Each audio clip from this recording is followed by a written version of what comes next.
Hello everyone, my name is Alex. I'm a 2000 rated over-the-board chess player, and in this series we are playing the King's Indian setup against everything, and I'll be explaining my thought process as best as I can for your education and entertainment. So against e4, as I've mentioned in previous episodes of this series, we have to start with d6, because if we start with knight to f6, e5 turns it into an Alekhine's defense, which we don't want. So instead we start with d6. We go for the fianchetto, and we have pressure on e4. White, most of the time, will take the full center with d4, but the slight difference is that, as opposed to a normal King's Indian, this pawn isn't on c4, which it does change the nature of the game a bit. We are constantly watching to see whether white can play the move e5 in these lines, because while we control e5 with our d-pawn, it may still be playable in some variations. Right now, it makes no sense, though. Okay, we have knight takes e4 in this position, which should just be a very strong move. Although, he does have bishop takes f7 check. So the point is, if knight e4, we have d5, forking the bishop and the knight. This is a very common way to punish this setup from white. Well, particularly this setup, right? When we have pressure on e4. But if we take on e4, white can sacrifice the bishop on f7 first before taking back. And after king f7, knight e4, we can go rook f8 followed by king g8. But I think it's easier to castle first. Because if white castles, then I'll play knight e4. Because then if bishop f7, I can take with the rook rather than the king. And the king is just a bit less exposed. So okay, he allows it, and I think we should now go for it. With knight takes e4.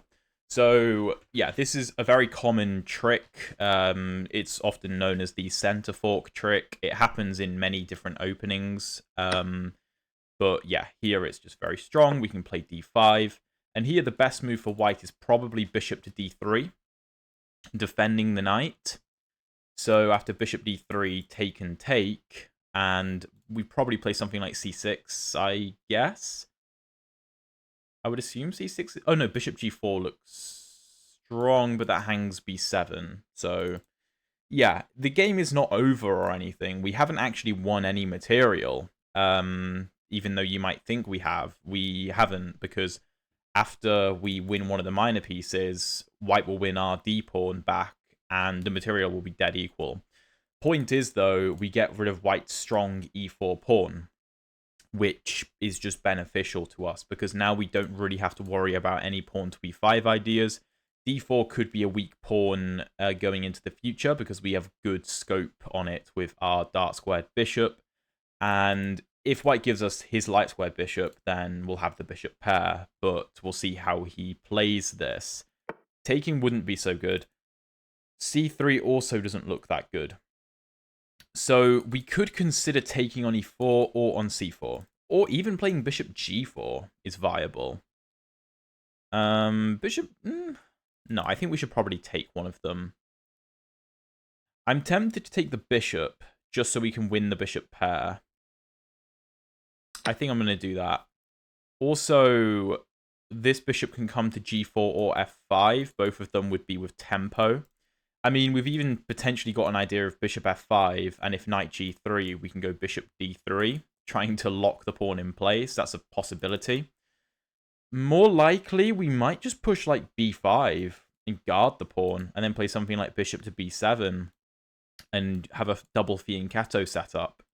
I suppose by playing c3, white does lock this bishop kind of out of the game, which does make some sense, though. Queen d5 also looks like a good move, supporting the pawn hitting the knight, and there's no knight c3 hitting the queen. So I think our queen's quite safe on the d5 square, actually. It looks a bit odd to put the queen in the center like this, with so many pieces still on the board. But it's unclear how white removes the queen. There's no pawn that can attack it. A knight can't attack it. There's no bishop that can attack it, obviously, because my opponent no longer has a light square bishop. So this just looks good. Okay, nice. So we're up a clean pawn. We could go b5 to support the pawn. I assume a4. We can go c6, though, which looks good. Let's do it. We could consider bishop to b7, or bishop g4, or bishop f5. There's several options for the bishop. I don't want to commit it just yet. Of course, if a4, we don't play a6, because if take, our rook hang... It is actually defended. Okay, I am mistaken. The rook is defended on a8, but it's not really ideal to be taking back with the queen anyway. The queen is also good on d5 to stop any d5 advances for white, which would give him a nice d4 square for a start, open up the bishop, etc. So I would like to blockade this square if possible. Potentially even bringing a knight here later on. That could be something we could do. And yeah, I mean, this isn't going to be a game where we just win it like straight away or anything. We're going to have to work for this, but this is a nice setup. Okay, pawn b3. Good move. Good move. If take and take, I mean, I don't really want my pawns to be like that. So I should probably take here. And I assume a takes to open the rook up. This does seem like a good idea for white, I have to say. Bishop b7 looks good. Just, you know, getting the bishop on this long diagonal, potential checkmate threats, and exerting control over the d5 square, and e4 to try and prevent a knight coming here potentially in the future. White could play for c4 and try and go for this pawn structure. That's an odd move. Can't I just go knight c6 with tempo? Knight c6, c4 might be the idea. That's actually quite interesting. And my pawn can't take because it's pinned. So if here and here, I have to move my queen, then I lose the b5 pawn. That's interesting. Okay. In that case, I suppose I have to move my queen. That's a really inventive move. Fair play. Alright then. I guess... Where do I put the queen? d6 probably. There's no bishop to f4. I didn't put it on d7 because I don't want knight e5 coming with tempo. So if c4 now... Oh wait, I've just hung the pawn. Okay, I've actually got lucky. I've got lucky. I completely forgot this hangs the pawn. That's why I was going to go queen to d7 to defend the pawn. But I actually have the tactic of bishop a6 skewering both rooks. So the pawn isn't actually hanging, but I'm not going to pretend that I saw that because I just completely blanked on it. So as I said, this game is not over at all. Okay, my opponent falls for it though. So bishop a6 with the skewer. Obviously, there's no moves for this rook because he doesn't have any pieces to attack. I have no vulnerable pieces. My queen, you know, you can't attack it via d5 or b6. So the rook will either have to move or be defended. And there's not really a good way to do either. So something like rook to a5, I'll just take. And then after, I don't know, knight takes, maybe. I guess knight c6. And the game isn't over. To be fair, these pawns could be annoying. But I do have the open D and B files to use. Might even just sack the A pawn in certain lines to create play. Maybe go for E5 ideas supported by the knight to open more lines up for my rooks. That makes a lot of sense.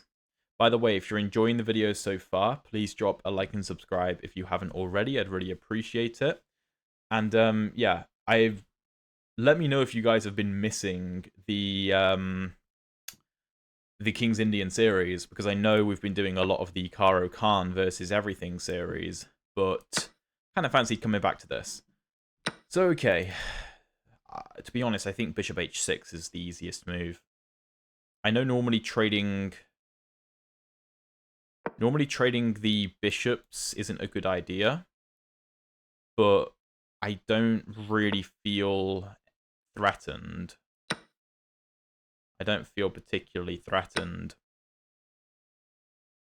c5 is met with knight e4. Let's not blunder that. This makes some sense. Although I guess I'm asking for e4. F5 is interesting. Trying to stop e4. I think knight d7 also makes sense, just bringing the knight into the game. h4 makes sense, trying to break open the position. Suppose knight f6 to stop that. Oh my god, he hung the rook. I'm having a howler. I'm having an absolute howler. He just hung the rook. Yeah, okay. Oh my. Okay. Well, I probably should have seen that the rook was hanging, but maybe he'll blunder it again. Who knows? I mean, to be fair, where else can the rook really go? I guess g5. I guess the rook can go to g5. We go h6. The rook goes to e5, I suppose. And the game goes on. Yeah, game goes on, I guess. Rook b8. Maybe a5, a4 makes sense. Trying to open up the a file and get the rook over to a2. Yeah, he does defend it. Okay, okay.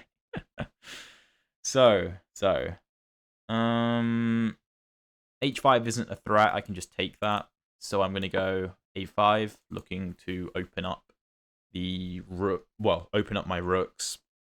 If he pushes b4 to keep things closed, I'm just going to throw the pawn down the board to create a distraction.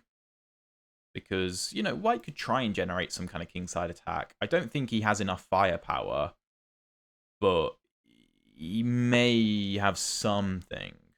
I just don't think it's enough. Okay, let's push a4. Trying to tear open the a file for the rook. Get the rook into the game. Via a2 most likely, or even c3, exploiting these pawns. His knights are somewhat tricky, but I'm just keeping this knight out of e4. My knight on f6 is quite a good piece. He could try and sack the h5 pawn to bring this knight in. That wouldn't be the worst idea. But the knight is also undefended, and I could play a move like queen d5, just applying pressure. I still think it's a good shout, though, because then he could try to gather all the forces. But if he loses the h-pawn, I guess he doesn't really have any pawn breaks. So unless he has some crazy sacrifice, well, like a double knight sack, even then that seems very unlikely. And in the meantime, I'm going to try and create counterplay. Potentially just bringing both rooks to the second rank, which could be untenable. Could be. He does have moves like knight c4, for example, trying to hold everything together, but it does feel flimsy. Okay. Rook f3 doesn't seem concerning. Maybe he's trying to bring the queen in? I would assume.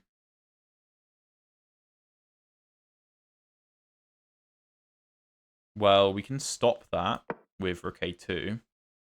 He can move his knight with tempo on my queen. I probably put the queen on e6, I think. Keep an eye on the knight. Keep an eye on this diagonal. Maybe play for c5, because, I don't know, breaking apart the structure could be useful. My opponent is fighting back really well. Obviously, I completely missed the hanging rook earlier, which was really dumb. But my opponent is fighting back, and we need to try to be accurate, because we are up an exchange, but he does have quite active pieces, and potentially a kingside attack, maybe. I'm pretty skeptical of the effectiveness of it, though. And I don't know. I guess the knight on c4 is good. I can't kick it out with a pawn, and it might be able to hold the second rank shut for now. But obviously that's a more passive move to be bringing the knight back, because e5 is quite a nice square to be on.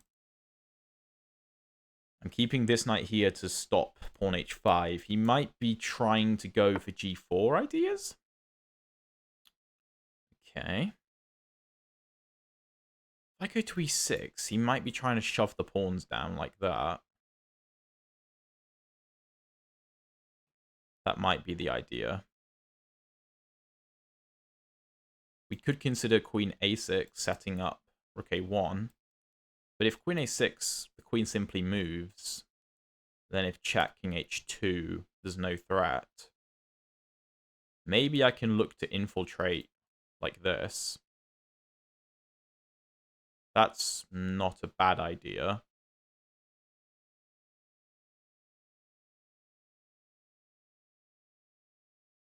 Okay, let's do it. We're freezing this knight as well, because if the knight moves, this knight hangs. I just don't want to play too passively. That's the thing. If I play like queen e6, I feel like I'm just curling up into a ball, and I'd like to avoid that. I want to create counterplay and be active if possible, because that will probably get the best use of my rooks. Okay, my opponent doesn't see the idea of rook a1. I mean, even trading would be fine. I definitely think that king h2 or queen g3 was the best way to go, trying to allow me to have the first rank and just generate some kind of attack on my king. But yeah, that's game over. GG to my opponent. I think he played very well. Like, in the opening, we got this nice center fork trick after castles, knight e4.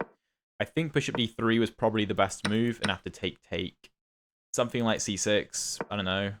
Maybe bishop g4 would be nice, except it hangs b7. I don't know if f5 is any good, but it looks a bit strange. Knight c6 is probably okay. I don't know, maybe knight d7, knight f6 to kick the bishop. I think the computer likes that. So, yeah, my opponent going c3 is a bit odd. I took the bishop, which is, I think, the best one to take.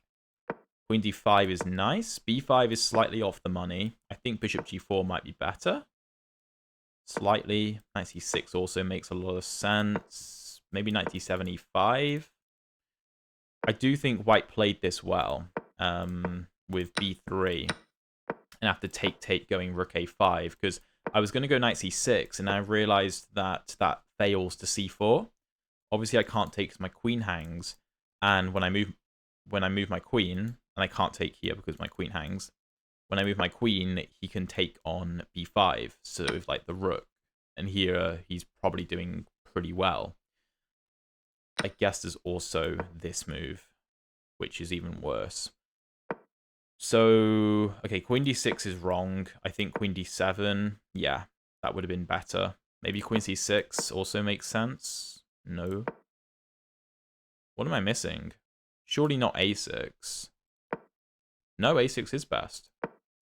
And if c4, then queen d7? Oh, okay. I guess if take and take, the queen covers, we offer a rook trade, and this is fine.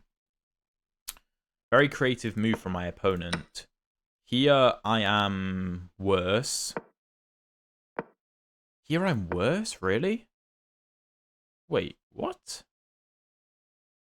Is it knight here? No. Is it... Oh, it's knight here. Hitting the queen. Oh, that's really cool. And then after the queen moves, let's say to d8, the rook moves, let's say back here, just for example, and the knight blocks the attack. And this exchange doesn't look very good. That's a really cool move. My opponent and I both missed it, though. So I go up the exchange.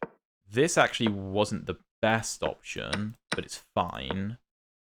And here he hangs the rook, and I miss it, obviously. He then defends the rook.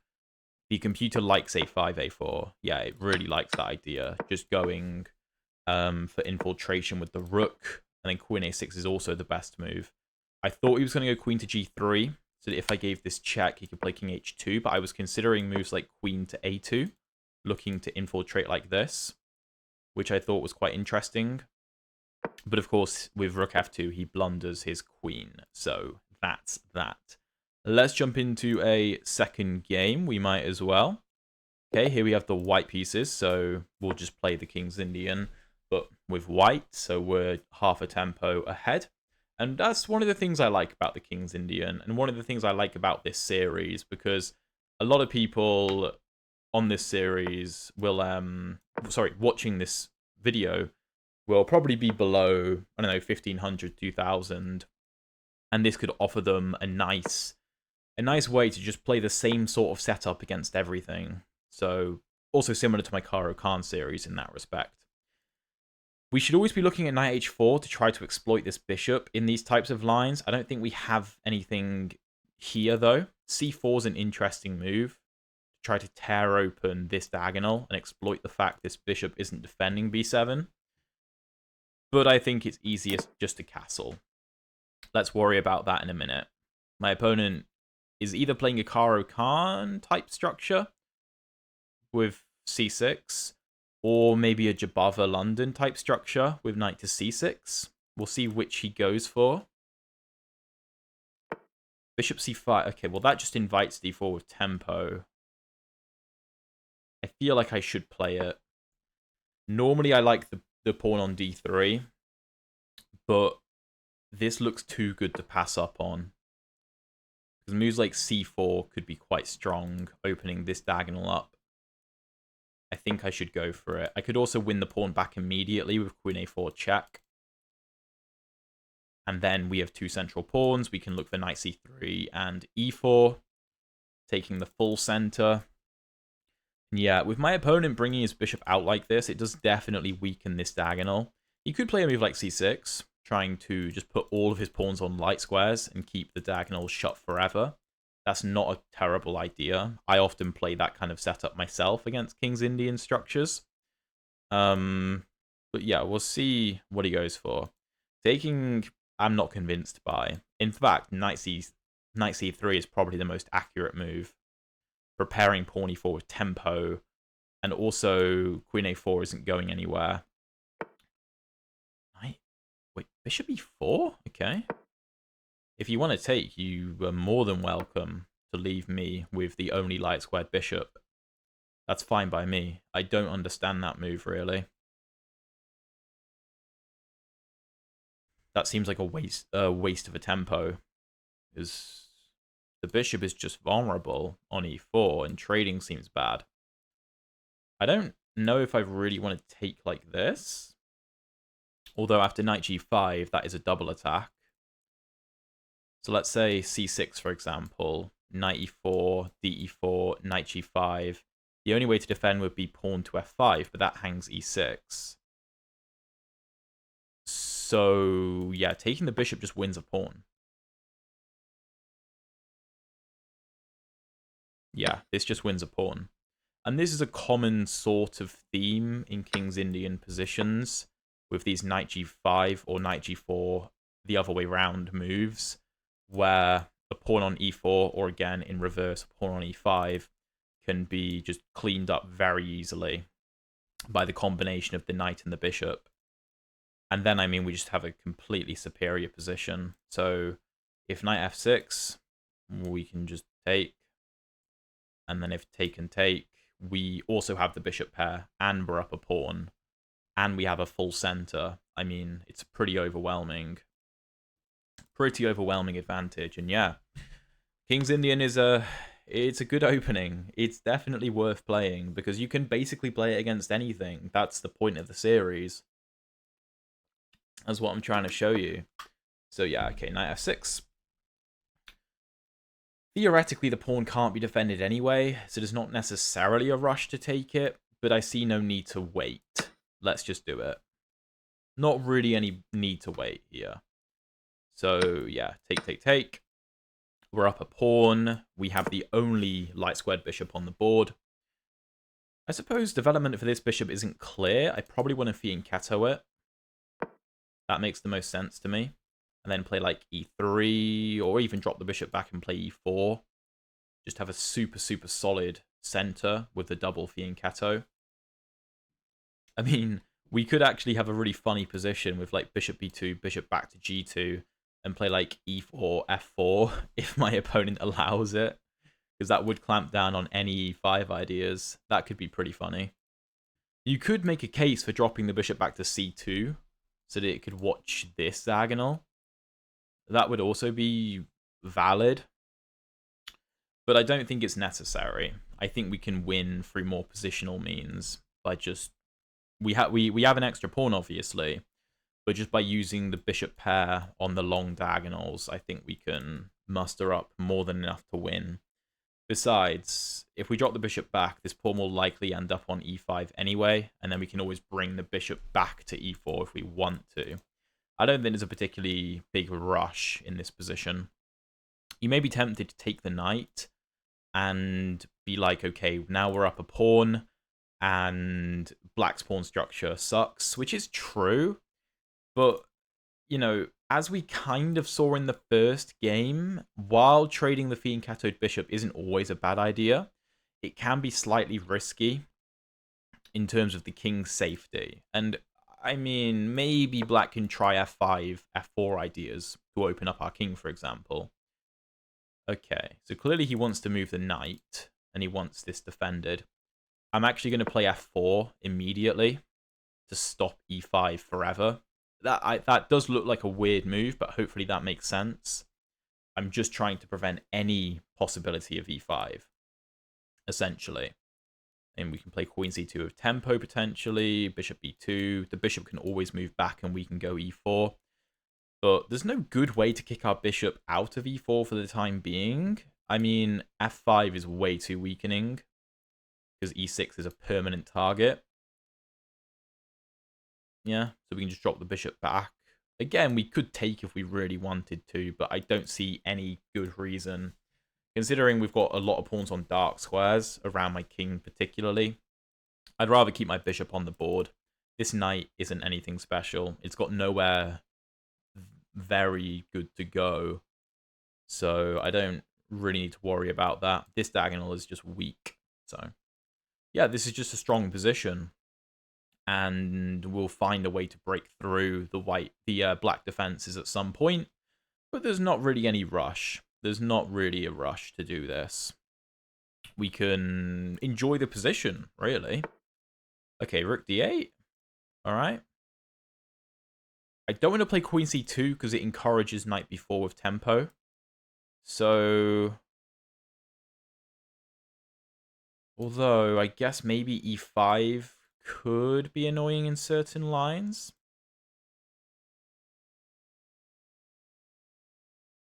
Maybe. I always have d5, though. Counter-attacking, probably. Let's go bishop b2. Let's get the bishop developed and defending the d4 pawn.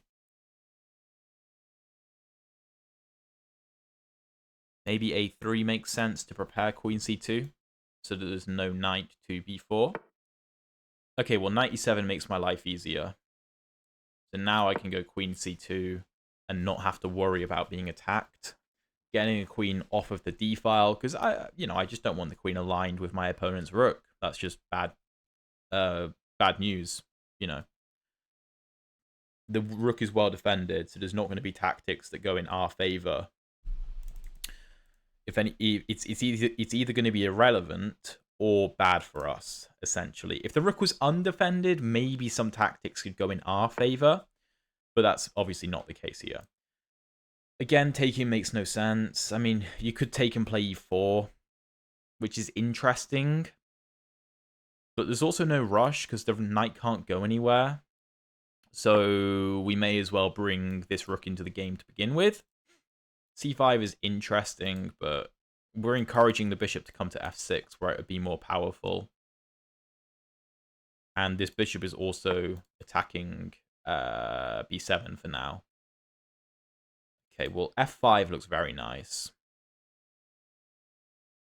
f5 looks nice. I'm going to play it. I'm just trying to rip open the position now, because I've got the bishop lined up, the queen and bishop lined up, the rook lined up. This rook is defending the d-pawn. Black may be going for some sacrifices to try and get perpetual check, which makes sense. I think we can just go e4, though. Let me check.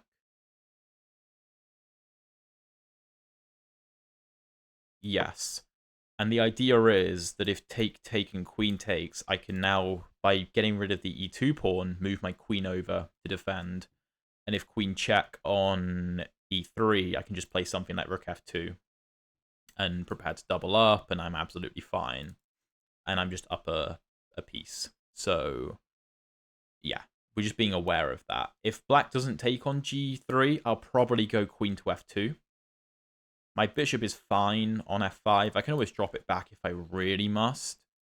But for now, it's just a strong piece. Just a strong piece. I might as well leave it there. And I mean, to be fair, if this knight moves, like let's say knight e7, for example, we have ideas like bishop takes h7 check, king h7, and pawn e5 discovered check, winning the bishop back. I don't know if I'd actually want to play that, to be totally honest, because there's no need, but it's a possibility. If knight to e7, I think queen f2 makes more sense, just defending the bishop. Or even playing e5 immediately and just saying, okay, if you want to take, I'll take. And that actually opens up the threat of bishop h7 supported by the queen. So I guess just changing the move order is a nice idea there. Okay, well, e5 just looks good. Maybe? e5, bishop e7, bishop g6, hg6, pawn d5. Yeah, that's got to be good. The point is I'm trying to advance my pawns into the black position, but he's trying to undermine my structure with c5, which is a good idea. So I'm trying to do everything with tempo. So if d5, I'm slightly concerned about knight e5. I mean, I have bishop h7, I guess. If I play taken, taken, then d5, it's viable. I don't know. I think maybe pushing first. I think that's reasonable.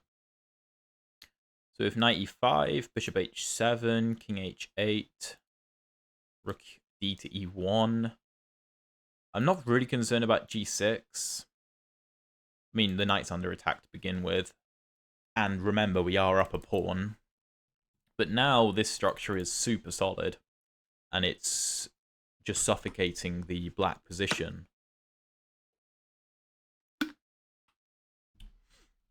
Okay. Well, let's take. Queen f5 also looks interesting, preparing queen h5. With checkmate threats of if the king goes to h8, of course. That looks quite strong. We're also attacking the knight. So queen f5 I like, because it comes with tempo on the knight. If the knight moves, we open this up as well. But also, where does the knight move? If the knight goes to g6, I'll happily take. And I'll win another pawn. And the black king will be completely open. If the knight goes back to d7, queen h5, and I don't see how black stops checkmate. I mean, everything is open. My bishop, this bishop. I mean, the game is just over. And this is the power of the bishop pair. Like, we won it pretty early on.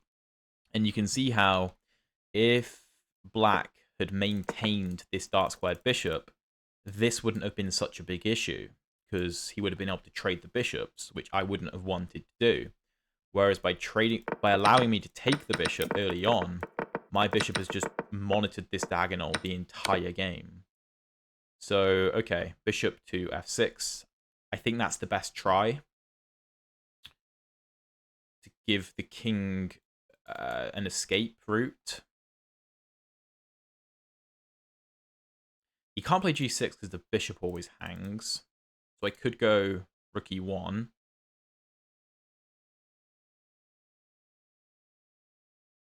Yeah, I think rook e1 makes sense. Just applying more pressure.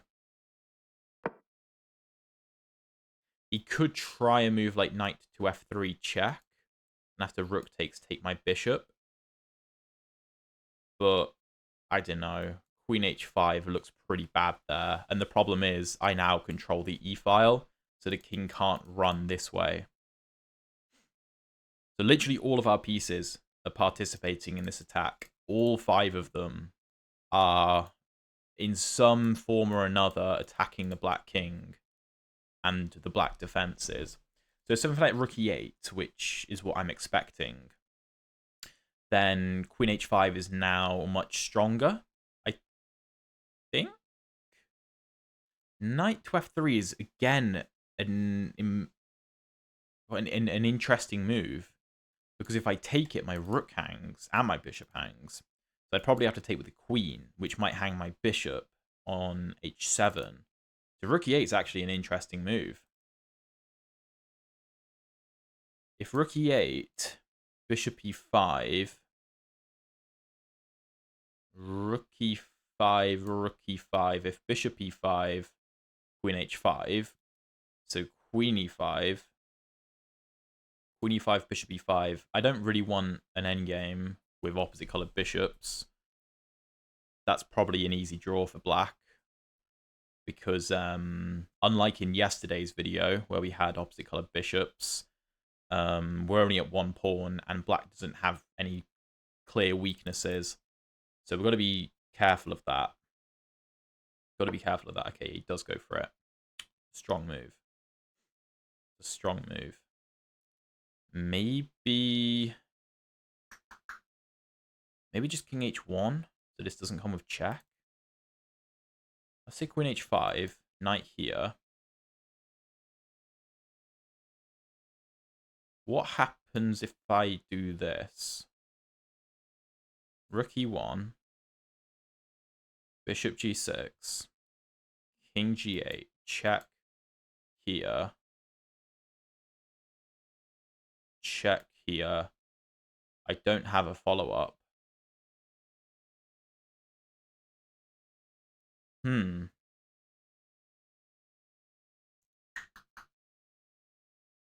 Okay, then.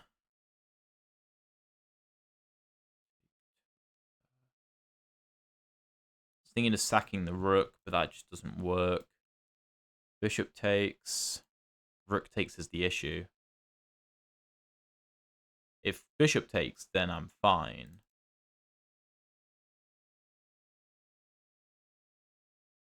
What about rook e2? Defending the bishop, preparing to double up. There's no g6 because the bishop hangs. My bishop is safe. Rook e2, what can black do? If knight g6, I take the rook, take the bishop, that's fine.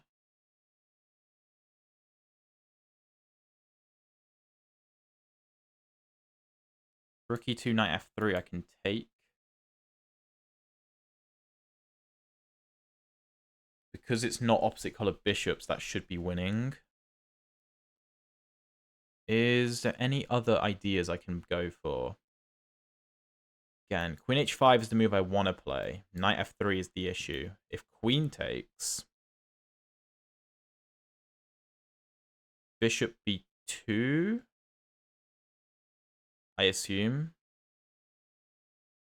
Not sure how my attack continues. Again, opposite colored bishops. So rook e2 is actually quite an interesting idea. Just trying to be patient. King g2 also makes sense. King g2 getting out of checks and protecting the f3 square. So if king g2, again, if this I take. King g2, what can black play? If queen d7, does that work? No, I take here. And after take, I'm going into a winning rook endgame after rook e7. Because my d pawn and being up 2 pawns once I win one of those will be too much. So king g2 does no knight f3.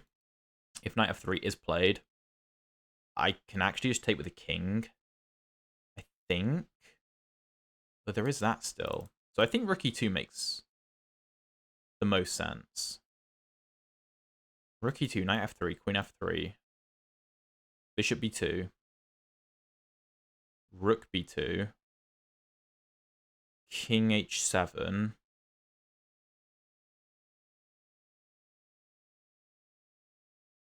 queen f7. That should be a winning endgame. Let's go rook e2 then. Let's do it. I obviously spent a long time on that move, but we have time to spare. time isn't a scarce resource, and this is an important moment, because this should, in the next few moves, our advantage should become more evident. That's my idea. I think that should be the case. The point is that if the knight doesn't move with tempo, then I can take the bishop on f6, and then that'll be crushing. Or it should be. Should be. My bishop on h7 is a bit weak. You know, if I could magic this bishop back to b1, obviously that's game over. The bishop is a bit of a problem. But this diagonal shut, so my king should be perfectly safe. This knight now can't move with tempo because my bishop's defended, and my queen can take to ensure my rook is defended. And if he takes here, the endgames will be in my favor, because I think the best chance black has is two rooks versus two rooks, except I'm up a pawn at the very, very least. Very least. And I don't actually see how black does that, but that's the worst case scenario, is two rooks versus two rooks. I'm up a pawn, but the problem is the pawn that I'm up is a protected passed pawn in the center. That's the issue. The black rooks are going to be playing defense. And in the meantime, I'm going to try and exploit all of black's pawns on the 7th rank, of which there are many to choose from. So, and I don't have any clear weaknesses. As long as I control the e-file, which is my current goal, by going rook e2 and rook f to e1, I should be good. Although, I mean, yeah, maybe queen h5 is the idea next, if black does nothing. Like, let's say he plays a move like rook a to d8, or pawn to b6, or just nothing. Maybe queen h5 is the idea. But then again, if he just shuffles, I'm not in any rush. Okay, he does go for it, but I don't think it works. Don't think it works. So I have to take with the queen. If I take with the rook, I hang this rook. And the bishop is a problem. So, yeah, I can't go for attacks because the king always runs, so I need to take. He's going to try and play this endgame. Yeah. I can't save the bishop. Well, I can save the bishop, but then he saves this bishop. And that's a problem. So, okay, this might be one of the better endgames for black. f7 is defended. Theoretically, I can try and deflect the queen, but that doesn't feel right. I don't want counterplay against my king. So to me, it makes more sense to centralize my queen and bring it to a square like e4. That seems better. I could give a check on c2 and then bring it to e4, actually. Or even f5, but I guess the king will go to g8 to defend f7. I don't want him to bring his rook to e8. Okay, let's give the check. g6 is a bit weakening, so I expect his king to go back to g8. Black is defending this well. I have to give it to my opponent. That was probably the best line he could have gone for. I still think we have enough, though. If I was just up a pawn and that was it, I wouldn't go for this. But it's because I'm up a pawn, but also the black f7 pawn is weak, and I have the protected passed d pawn. That's why I'm relatively confident in this endgame. I suppose I also could have considered rook e1, but I like pressure on f7, I guess. Because although the king on g8 does defend f7, well, no, g6 can't be it. That can't be good. Because now his queen is in a little bit of trouble. I mean, again, I don't want to try deflecting the queen just yet. Again, that doesn't seem like the right time. Could try this. That looks strong. Yeah, let's do that. The queen on f6 should be very powerful. Preparing moves like d6, keeping pressure. Now I get to play it with check as well, which why not? Could actually go for this idea. Yeah, this is why I said g6 can't be the move. It's just too weakening. If king to f8, you get mated in 1, so you can't even try to prepare rook to e8 ideas. If I get a queen trade, the game is also probably over, so bear that in mind.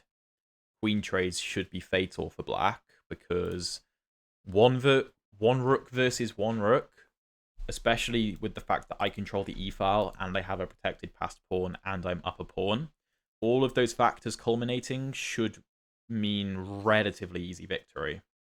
I'm also very aware of trying to stop this queen from getting into my position in any capacity. So what does black play here? I don't know. I don't know, because rook e7 is happening. And if he plays rook f8 to defend, so let's say rook f8, which may be the best move, rook e7, queen a5 might be a decent idea to try to create counterplay, in fairness. So after this, maybe it's better for me to start pushing. So in like d6, if queen d7, I have rook to e7, queen c6. Queen doesn't have any entry points. I control all of them on this diagonal and this diagonal. So that's safe. Yeah, okay, rook f8, pawn d6. If queen d7, I have rook e7. If queen to c6, I again have rook e7. Probably. Other options? Don't know. So if here immediately, queen a5. I mean, if d6, he could go queen a5, but then e7 is problematic. Oh no, my rook's under attack. Oh, yeah, the rook is under attack. That changes things. Okay, here. I'm not concerned about a move like queen d8. That's very passive. I'll just play d6. Or, well, I can't take because of the pin, but...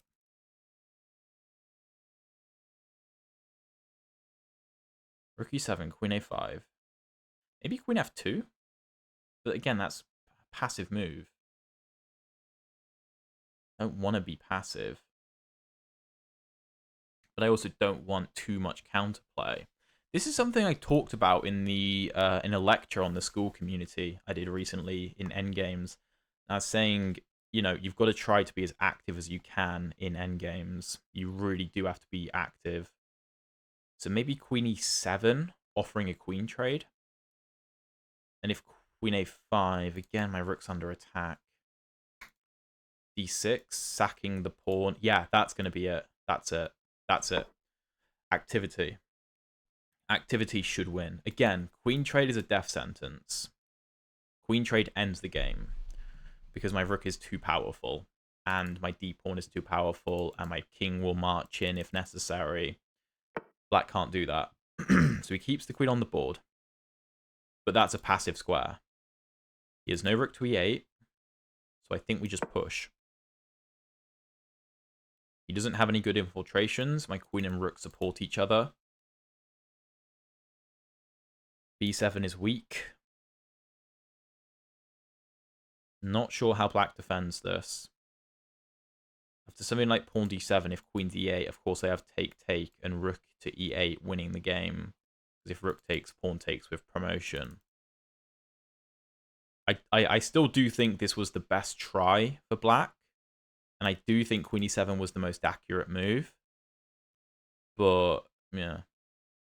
Yeah, this is interesting. But, I mean, how does black stop d7? If rook d8... I guess then I can't go d7.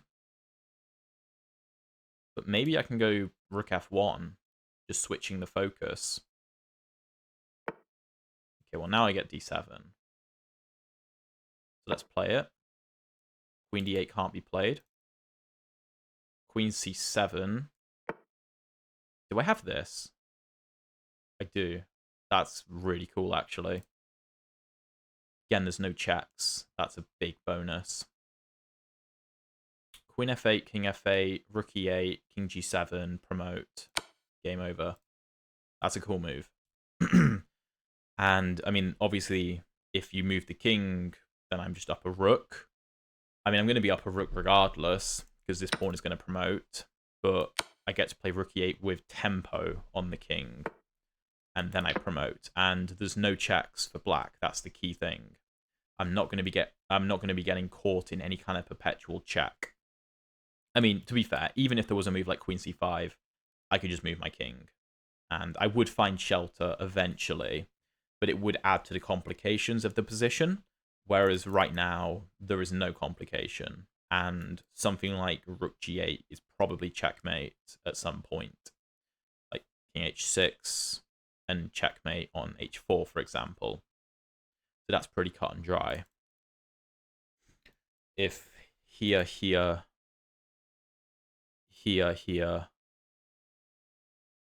I don't know, there'd be something. Okay, what does black do? I mean, there's nothing to do. There's no checks. My king is perfectly safe. And I control the two open files as well. So the queen can't really make it to the back rank. So this has very much been a really interesting game. Like, we've been up a pawn, but for like a large chunk of the game, we were up a pawn, of course. But black did do a good job of mustering his forces, even with very, very limited space. I wonder what the computer thinks of my f5 move. To me, it made sense to open up the position. I could have also just retreated and played e4, and maybe played for e5 and then f5, just delayed it a bit. Maybe bishop h3 first. I don't know. It'll be interesting to see what the computer says, but yeah, we're going to try and wrap this up. I think queen d5 is the easiest move to play, just to stop any infiltration. Or maybe queen e... Yeah, no, it doesn't really matter. I just don't want anything, any complication. Realistically, the black queen is not powerful enough by herself. She needs support, and there is no support. And then I force a queen trade with queen e5 check. And black can resign. So, yeah, goal accomplished. Another lovely King's Indian game, and black resigns. So let's jump into the analysis. Very happy with that queen takes f8 move. That was quite cool. And let's see what the computer has to say. Okay, so 81.3% accuracy for us, 76.2 for my opponent. So, of course, we open with the King's Indian. My opponent plays interesting setup, but I kind of thought he was going to play c6, which is actually the best move in this position. And I personally kind of like this setup myself, as the black piece is against this from white. But bishop c5 kind of encourages c4, so I thought I might as well go for it. As c4 is very strong. If this is taken, then I was going to play knight to c3 to prepare e4. And I figured c4 should fall relatively easily. So bishop e4 is a mistake because of knight c3. And I mean, already black is almost lost, which is crazy. But the point is you have to take. If you're going to play bishop e4, you've got to take. And then c6, engine like cd5, ed5, e4, we're just blasting open the position, completely going after these light squares as well. So let's say take, knight takes, knight e7, engine lights queen b3, for example, and we're just dominating. So my opponent goes knight c6. I take on e4 and play knight g5. The pawn can't be protected because if f5 is played, I have knight takes e6. And if the queen comes to e7 to defend g7, I was going to play d5 here, just defending the knight. Engine does think c5 is slightly more accurate. After this, d5, queen f7, cd6, cd6, and then dc6 even. So that's also really funny. But it's winning regardless. My opponent goes knight f6. We play take, take, take, and castle. Here the engine prefers e3 or c5, but b3 is also very good. f4, I like to shut down any e5 ideas. And after rook d8, bishop b2, knight e7, I can bring the queen over here to apply pressure. So after knight g6, rook ad1, c6, f5 actually is the best move. Okay. So that was the correct decision. So take. e4 is the best move, which, again, I was basically playing this because if I get lazy here and I play, I don't know, a3, then after bishop g3, if I play hg3, queen g3, king h1, I think I can technically avoid perpetuals with king g2. Because if queen g5, king h2, queen h4, I have bishop to h3. But this is completely unnecessary. My king is stripped of all of its pawn defenses. So e4 is played, because if my opponent goes take, and take, I can just go queen g2. That's the point. So c5 from my opponent. e5 is the best move, hitting the bishop, forcing it back. And then the engine does like d5. I was trying to consider bishop g6, hg6, pawn d5. And I was thinking, is this position good enough? Like, I must be better, but I don't have a clear immediate attack. I thought keeping the bishop on the board was the best way to go. And queen f5 is the best move, so I played very accurately here. But after bishop f6, rook de1 is fine. Engine prefers queen h5. Why? Let's say queen d6. Oh. Engine wants rook f6. If queen takes, then I get 2 pieces for a rook. And if g takes, now bishop g6 is better. Because bishop e5... Oh, right. I didn't see that. By making the g-pawn take, my queen sees f7. I didn't see that. I went rook de1, rook e8, rook e2 is fine, queen h5 is slightly better. After knight f3, take. Engine wants queen h5. I thought he could retreat the bishop. Oh, wait, no. Oh, I missed something kind of obvious. I win the rook at the end of the line. I mean, I also have rook e1 check. Let's say the king moves. Here, I would have no attack, except the rook hangs. And then this is actually checkmate in 2. So I missed that. Queen b2 is the mistake. I'm still better in this endgame, though. Queen c2 is good. Queen f2 is good. And then, yeah, king g7 is not the way to go. I was expecting king g8 here. And I was considering rook e1, also queen e4. I think I was looking at queen e4 mostly. And after something like rook to d8, doubling on the e-file, looking to infiltrate, I thought this was the way to go. But this just makes the plan even faster. Rook e1 is not the best move. Actually, I have checkmate attacks, which I completely missed. And black has to sacrifice his queen here to stop it, actually. If he does anything else, this is just going to be checkmate. So I missed that. Rook e1 is what I played. Rook f8. Here, rook e4 again can be played, but I went queen e7.